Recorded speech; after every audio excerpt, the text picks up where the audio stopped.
జిల్లాలో మచిలీపట్నంలో ఎమ్మెల్యేగా రవీంద్ర గెలుపుతో ఆకస్మిక పర్యటన షురూ చేశారు. ఎమ్మెల్యేగా ఎన్నికైన వెంటనే ఆకస్మిక పర్యటనలతో అధికారులకు హడలెత్తిస్తున్నారు. తొలిగా పట్టణంలోని హెడ్ వాటర్ వర్క్స్ లో ఆకస్మిక తనిఖీలు చేపట్టిన రవీంద్ర తాగునీటి సరఫరాలో నిర్లక్ష్యంగా వ్యవహరిస్తున్న అధికారులపై మండిపడ్డారు. నగర ప్రజలకు స్వచ్ఛమైన తాగునీరు అందించేందుకు చర్యలు తీసుకోవాలని సంబంధిత అధికారులను ఆదేశించారు. చిన్న సమస్య లేకుండా చేయాలని మేము ఏదైతే లక్ష్యంగా పెట్టుకున్నామో దాదాపు అన్ని పూర్తి చేసాం, కానీ దాన్ని సక్రమంగా అమలు చేయకపోవడం మరి కొంత నిర్లక్ష్యం వహించినట్టుగా భావిస్తూ ఉన్నాను. ఖచ్చితంగా వాళ్ళు ఏదైతే కృష్ణానదిలో నీళ్లు పులిచింతలు మొత్తం కూడా డెడ్ స్టోరేజ్కి వెళ్ళిపోయింది, డెడ్ స్టోరేజ్ కనుక కిందకి వెళ్ళిపోయింది.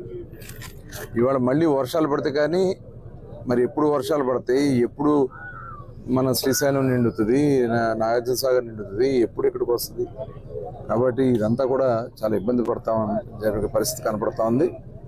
ఇక్కడ చూస్తేనేమో నెల రోజులు అంటున్నారు, కానీ నెల రోజుల్లో మళ్ళీ దీంట్లో కొంత తగ్గిపోయేదానికి అవకాశం ఉంటుంది. దాని మీద ప్రత్యేక దృష్టి పెట్టి ఆల్రెడీ మరి ఇరిగేషన్ ఎస్సీ గారితో మాట్లాడటం జరిగింది. వారు కూడా పులిచింతల నుంచి మాత్రమే మనకు ఉన్నటువంటి అవకాశం చెప్పారు.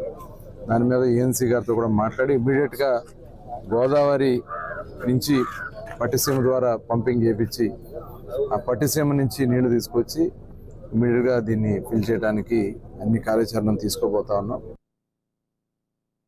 మచిలీపట్నంలో మంచినీళ్ళ సమస్య లేకుండా చేయాలని మేము